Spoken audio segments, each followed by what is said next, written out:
And we are live. Hello, my friends. My name is Evelyn Joy, and welcome back to my channel. One thing you may or may not know about me is that I have a 4-year-old named Caleb, and he's level 2 autistic. Now, I know a lot of people don't like you talking about the levels, but there are different levels. You hear the term nonverbal or high functioning. My son is neither, he's in the middle, right? So, autism affects each individual differently. So I'm just going to share life hacks that help me protect and keep safe and meet all of the needs of my special needs little one.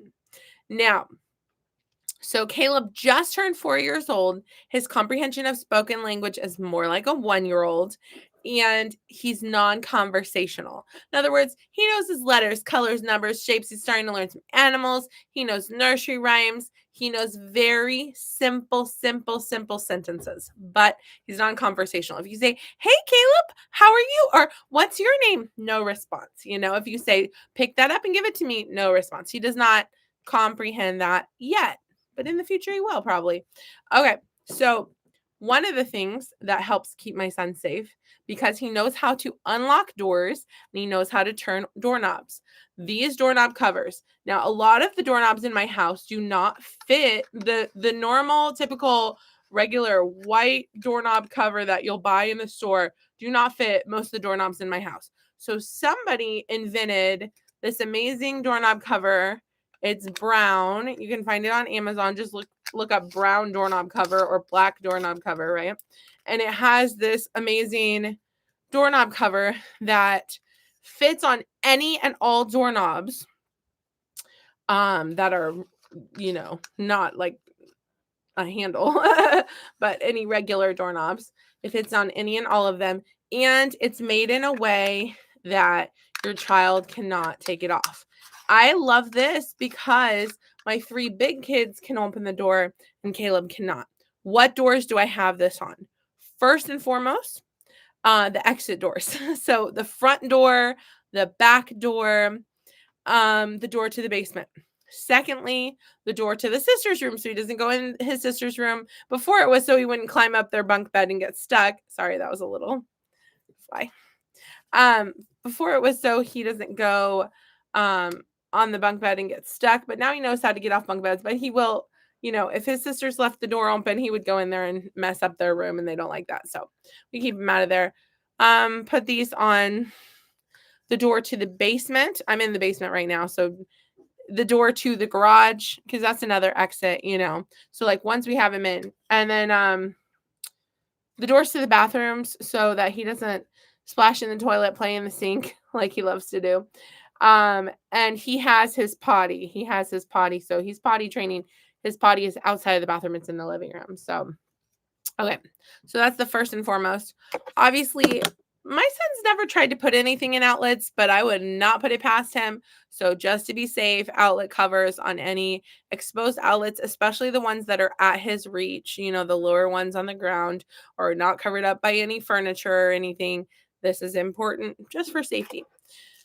My son discovered how to open the refrigerator, and he'll leave it open.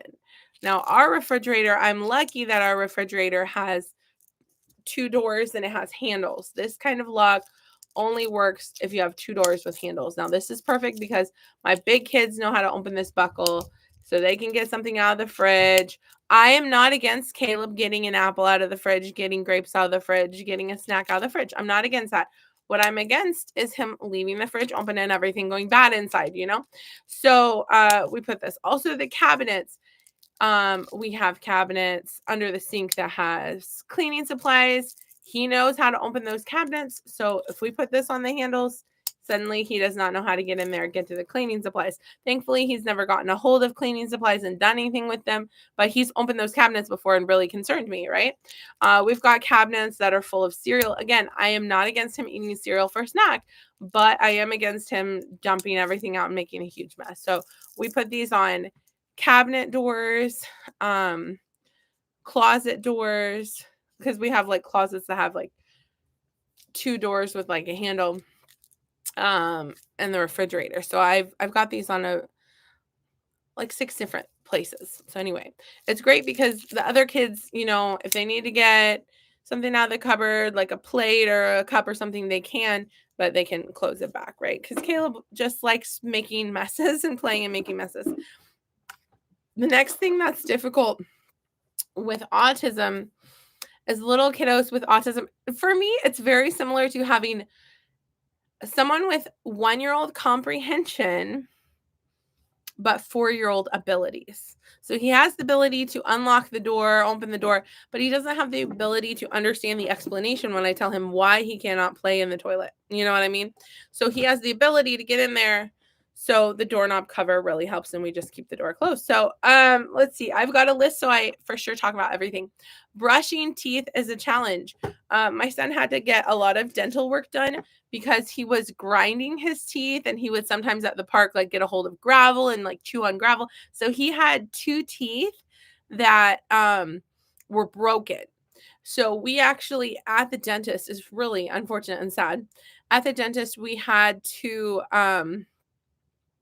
have him put to sleep, like have him drugged up basically and put to sleep, because he won't let them take an x-ray of his mouth when he's awake. Are you kidding me? It's so hard to get him to let a stranger look inside of his mouth. That was very difficult, you know. He was screaming and tantruming because he does not understand, you know, he doesn't understand the dentist or the why or what's going on. It's all scary for him. So he had to be put to sleep to have these 2 teeth removed that he had. Basically, they were broken. His teeth were broken, unfortunately, because of chewing rocks and grinding his teeth at night.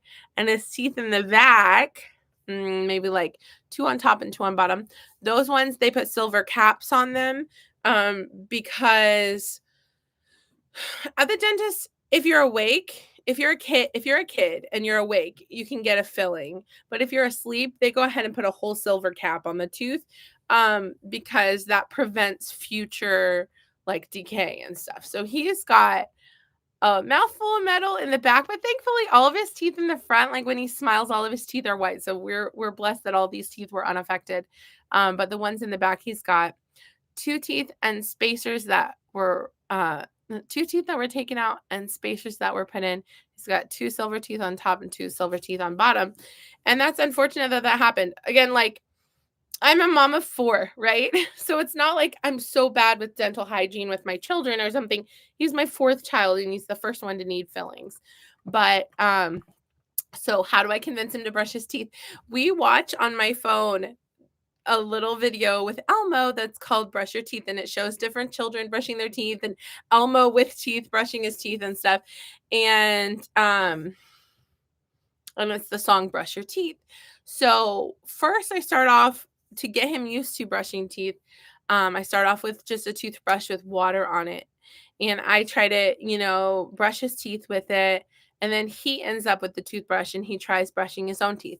Then I take a second toothbrush, get water on it, and get a little bit of toothpaste on it.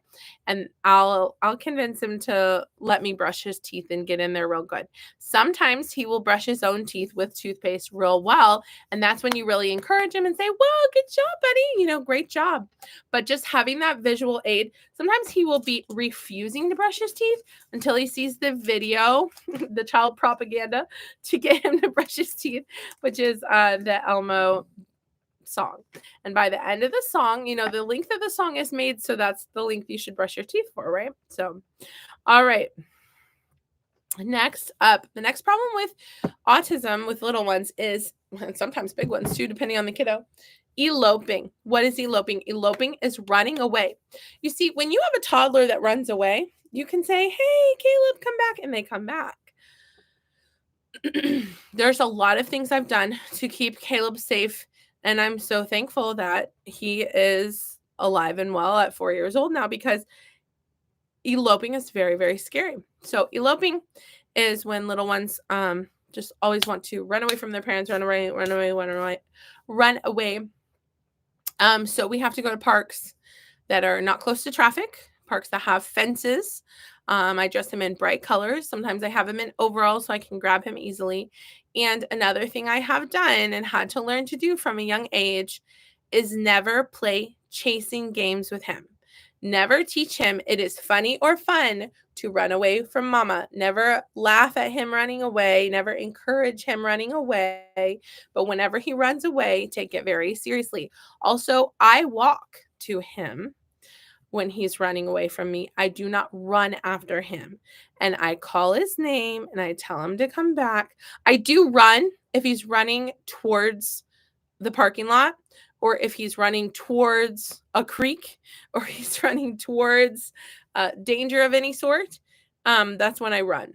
But if it's like a huge soccer field and I'm asking him to come back, Caleb, come back, I do not run after him.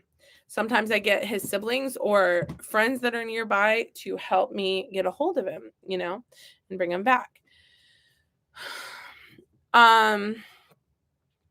I sometimes use strollers and oftentimes use wagons that have a seatbelt that he can't unbuckle. Again, he doesn't know how to unbuckle. I'm thankful for that. Some parents of autistic little ones have trouble with keeping the seatbelt on.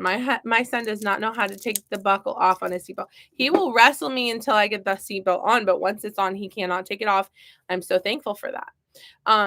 But in case you have a little one who has the trouble with the buckle, what some parents will do, if their child knows how to unbuckle it, and I know this information for in case this ever happens to me, they will bring a button-up shirt inside of the car and button up the buttons. Like, okay, so the child's wearing the button-up shirt unbuttoned. Then you put on the seatbelt, buckle it, and then you button the buttons. That's assuming your child doesn't know how to undo the buttons. I'm blessed because my child does not know how to undo the buckle or the buttons yet. So let's see my list of things. So cutting hair. Oftentimes kiddos with autism, haircuts are very difficult. So what we do is once every 6 months, my husband buzzes his hair. He screams, he cries, he tantrums, he does not like it, but we just, in the bathtub, my husband with the buzzer buzzes his hair as quickly as he can. One thing that did help this last time is he had Caleb be in the room while he buzzed his brother's hair. Caleb saw his brother did not cry, did not scream, was not upset. So Caleb saw, oh, it's not scary. It's not so bad. So he was not as upset when he got his hair done. Also, we let it grow out for 6 months. We don't mess with it. And then with it being so short, we don't have to comb it. So that way we don't have to deal with tangles. We don't have to deal with that sensory issue, right? But if you have a daughter with special needs, I have a daughter that's sensory sensitive and hates having her hair brushed. So what I did with her is I have spray conditioner from Dollar Tree that I put in her hair. You could also use water on the brush. I bought a special brush that does not hurt. It's like a special detangler brush I got on like a Facebook ad. It's a gold brush with a black handle, and it's got like plastic and black bristles, and it's like rounded. Anyway, it's really, really good for getting tangles out and not hurting hardly at all. So that's an idea for if you have a child with long hair that has to deal with brushing hair. Yeah, I mentioned he elopes. So when we go to the library, if I go to a big library and my son runs away from me, I could lose him in one of the aisles and not know where he is. So we avoid huge libraries and we go to very small libraries. So with it being like a really small library, it'll have like a little kids section, but it'll also have an adult section. He'll mostly play with the stuff in the kids section, but occasionally he'll run over the adult section and run around, and I will catch up to him and find him because it is a small library. So we stick to really small libraries, and those bigger libraries, man, they're a nightmare because Caleb will run away from me. He's not supposed to be running in the library. I'm not supposed to be running in the library after him. I'm not supposed to be yelling to get him back. So I prefer smaller libraries. I prefer parks with fences, but not a fence that is open, a fence that is fully enclosed. Also, I do not like parks that have 5 different playgrounds and they're huge and my kid could go anywhere because I've got 4 kids to keep track of and the smallest one is the most difficult. I love parks that have tennis courts because my son loves to go in the tennis court. And I only like it if no one's playing tennis. If a bunch of people are playing pickleball in there, it's gonna be a problem. But if nobody's in there playing, I'm totally cool with watching Caleb run circles around the tennis court as much as he wants, But if somebody's playing tennis, that's when it's a nightmare. Um, let's see.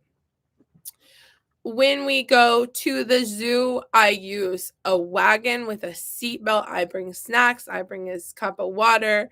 I bring, diapering supplies. Okay. And I dress him in bright colors and overalls. So that bright colors so I can spot him, overalls so I can grab him. You do what you got to do to keep your kids safe, man. Cutting fingernails and toenails. When Caleb is awake, he hates having his fingernails and toenails trimmed. Hates it. Fights us tooth and nail. Literally, tooth and nail, get it? To trim his nails. So we have to wait till he is asleep. So sometimes he'll be asleep in his car seat in the car. We'll arrive home and I'll tell my husband, because my husband tends to trim his nails for me. I'll tell my husband, hey, can you trim his nails? If my husband's not home, I'll go get the nail clippers and I'll try to trim it. Even when he's asleep, he fights us on. His unconscious self knows he's getting his nails trimmed. And so it takes two hands to hold him down and trim him when he's sleeping. Sometimes he falls asleep on mommy and daddy's bed and we'll trim his nails there. Or sometimes he'll be asleep in his bed and we'll trim his nails. Sometimes when he's awake, I will nibble off one of his nails and be like, if it's like really long, I'll be like, look, I did it, I do not eat his nails, but I'll nibble it off. So yeah, that's the main things. We keep our refrigerator and our cabinets closed. We keep our doorknobs, especially all the exit doors, the sister and daddy's bedrooms, the door to the garage, the door to the basement, and the bathrooms all closed. We keep all the outlets covered. We don't have any like glass objects available because he one time shattered a glass jar and was trying to put a piece in his mouth. That's dangerous. We don't let him play near any like rocks or pebbles because he tries to put them in his mouth. No coins, no buttons, no small toys. My kids know the word choking hazard very well. They know what choking hazards are. Those are not allowed. My girls do have small toys, but they keep their room closed and they keep their small toys put away. But yeah, dress them in bright colors, use the wagon. And like, okay, when we go to like my daughter's choir concert, he's in the stroller with the seatbelt on.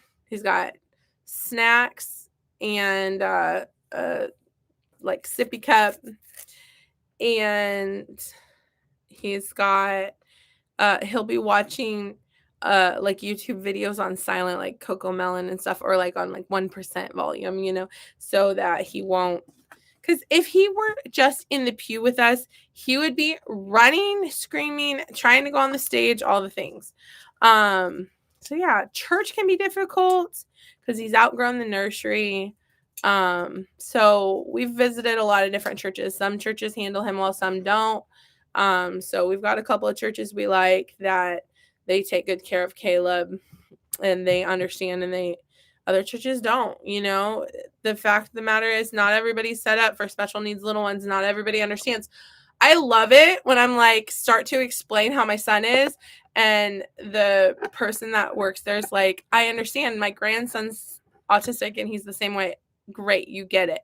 I love mom friends with special need kiddos because they understand, like, because my son will do things like lay on the floor and stare at my friend's shoes because he loves the pattern on her shoes and he loves her, and she understands because her daughter's also special needs autistic, even though her daughter's older. So yeah.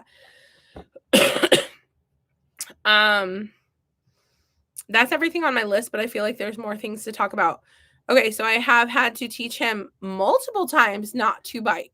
So I've gone through phases, like when he was 1, taught him not to bite. When he was 2, taught him not to bite. When he's 3, taught him not to bite. So like he sometimes reverts back to wanting to bite or pinch or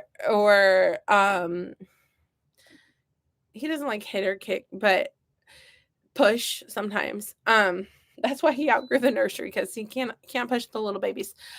So what happens is, if he's playing with toys, let's say he's lined up all of the little toy cars or something, and he's made a parking lot out of it. Other kids see a line of available toys to play with, but Caleb sees the parking lot that he built. Right? So he's a builder. He loves building with blocks. He loves lining things up. He loves even spelling with letters. He'll spell some words now, starting to. So yeah, that's difficult. So he understands, oh no, bite. We don't bite our friends, and he understands that. Sometimes I have to physically remove him from his friend. If he In the past, like if he has a need to bite, I'll give him an apple and I'll say, don't bite mommy, bite the apple. When he was having an issue with grinding his teeth in the past, I would give him, well, when he was real little, I would give him a teething necklace, which is real fun to chew on, to meet that need of chewing, or give him an apple to chew on, right? So you're meeting his need, but not allowing him to hurt others or damage his own teeth, Um, so yeah. Let's see. Yeah, no, not allowed to push friends. He'll dump things out, and he rarely picks up toys. But when he does pick up his toys, be really encouraging. Oh my goodness, yay, Caleb, good job. You picked up your toys. You are so smart. What a smart boy. Or oh, we had an issue at a church one time. He had built something out of Legos, but they were transitioning from playtime to story time. So it's time to put all the toys away. So the teachers took what he built and started putting it in the box. And that caused a meltdown. Now, my son, he's pretty easygoing. A lot of autistic little ones have a lot of meltdowns, lots of tantrums. He does not nearly as bad, not nearly as much. He's pretty easygoing, chill personality, but you just destroyed what he built, lady. So for me, he doesn't understand as well spoken language. If you say, it's time to clean up, Caleb, he might not understand that. He might not. But if you play a cleanup song and say, clean up, and you say, Caleb, can you put the Legos in the box? Clean up. And he puts one in, and you say, yay, good job, Caleb. Then you're getting him involved. He's cleaning up, and it doesn't feel like such an offense, like you just came over and destroyed what he was building. Even though from your perspective, you explained to him that it's cleanup time, he may not have comprehended that. So he still takes it as an offense of, you just came over and destroyed what I was building. Another hack. Okay, so we were at my friend's house and Caleb went missing. We couldn't find him anywhere in the house. I was calling his name. We knew he had not exited any of the doors. They were still locked and closed. We knew he was inside the house. So I started playing on blast on my phone one of his favorite shows, which is Beau on the Go. And he came out of his hiding spot. So that can be a hack if you have a little one with special needs that elopes and hides and stuff. One time my son went missing, could not find him anywhere, and he was asleep under his bed. So look places they've never hidden before, right? Look everywhere. Look places they've never hidden before. My son loves hiding under blankets. So check under all the lumps on all the beds, right? There might be somebody under one of the blankets. The other day, he went missing. I could not find him. He had somehow gotten through the door that had this doorknob on it, gotten through the baby gate on the playroom door, and he was asleep on the bed in the playroom downstairs. So I looked upstairs everywhere. I had taught 2 classes online. I looked everywhere for him, couldn't find him, came downstairs. Well, one of his siblings found him on the bed downstairs while I was still looking upstairs. So he wasn't in any of the bedrooms, bathrooms, kitchen, living room, anything. Came downstairs. He was on the playroom bed, that's a safe spot to be. I was so worried I was going to find him in a closet in a spot where he couldn't breathe very well, or like in a dangerous situation. So very important to keep our little ones safe. It may seem cruel and weird that if you're not a special needs parent, to not understand why we need these doorknob covers, why we have to keep our cabinets and our fridge closed, why we have to have our outlets covered, why we have to only go to small libraries instead of big ones, why we have to go to parks with fences that are fully enclosed rather than just any old park near the street.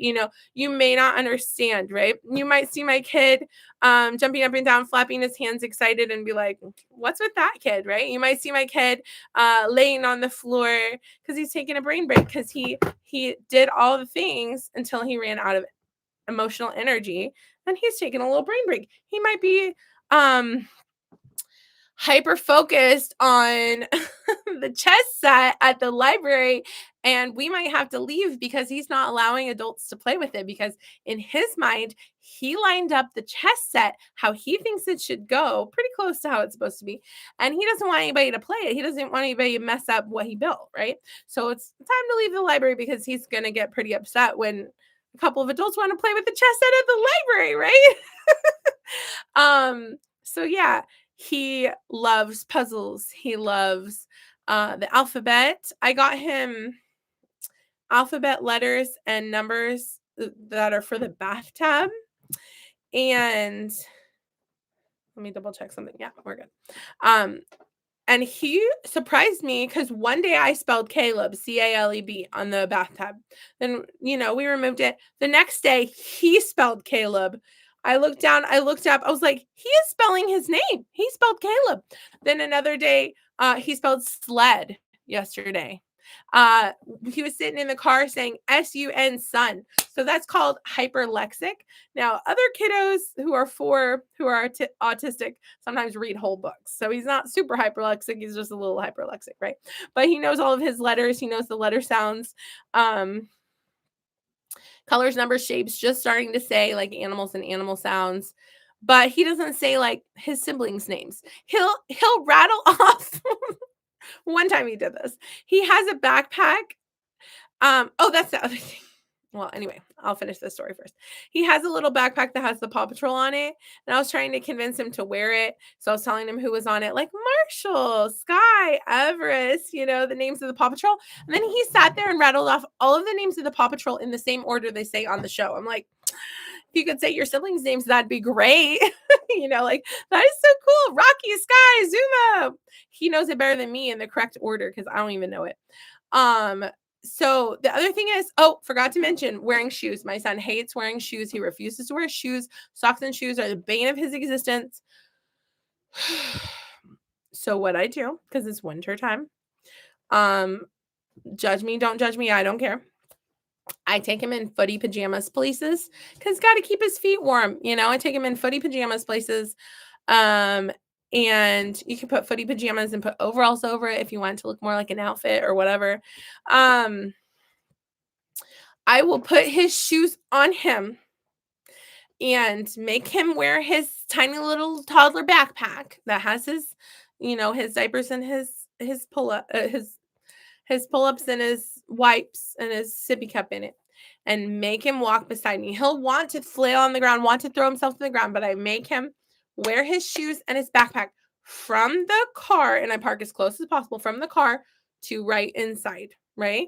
And then he takes them off, and I'm like cool with it because we're learning, right? And then because we go to homeschool co-op, I make him walk beside me with his shoes and his backpack whenever possible. Sometimes we just do one or the other if it's too hard. From the sanctuary down the stairs, down the hall to his classroom, and then he can take them off. It's just practicing wearing them, right? Lately, he's been refusing. So I've sometimes been using a wagon.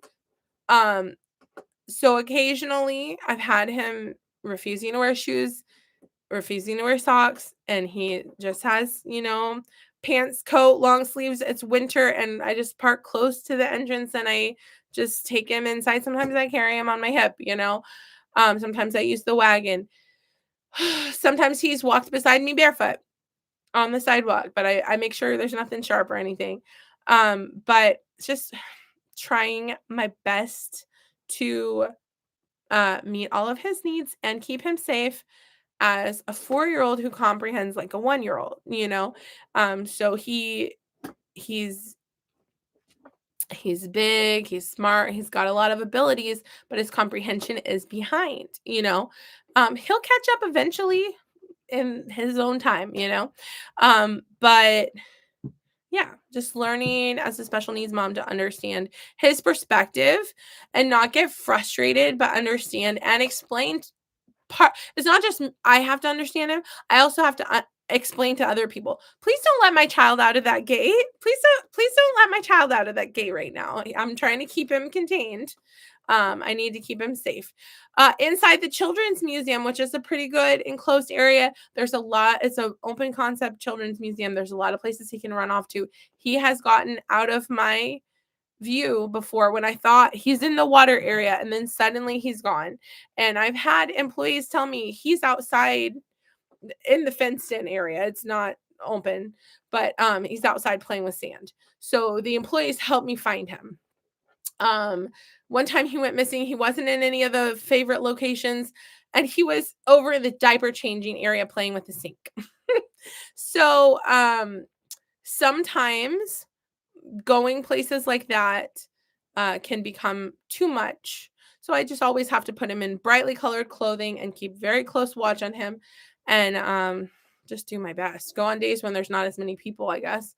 But I have 4 kids. So my 3 bigger kids, they can be in the Children's Museum and they have to come find me because I'm going to be finding Caleb wherever he goes, right? So that works out for us because my kids are big enough to do that. But when my kids were littler, we weren't able to do the Children's Museum because it was too much. Or I kept my littlest in his stroller all of the time and did not let him out. And he didn't like that very much.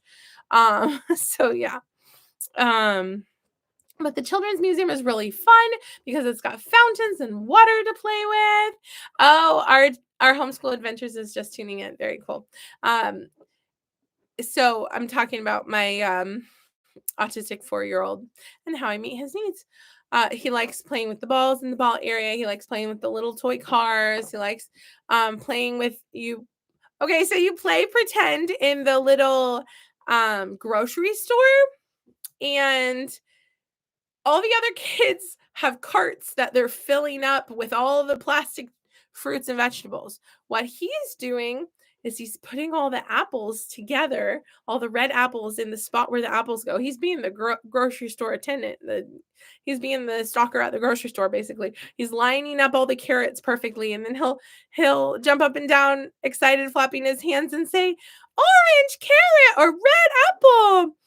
Partly because I'm telling him, "Good job, Caleb. That's a red apple." So I'm trying to get him to use his words because he knows his colors and stuff.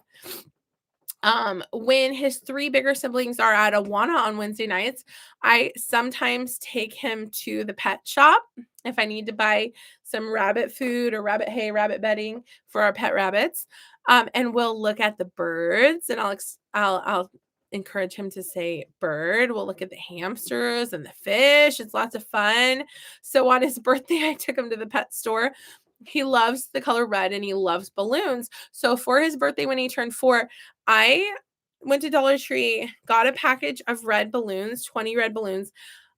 When he was in his room, I blew them all up. So we had the living room full of red balloons. And then he came in the room and it was all red balloons and we all started tossing them up in the air. It was very exciting for him. So it's funny how the way you celebrate for a special needs little one might be different than how you do. He might enjoy playing with red balloons more than having a bunch of friends over for cake and ice cream, you know?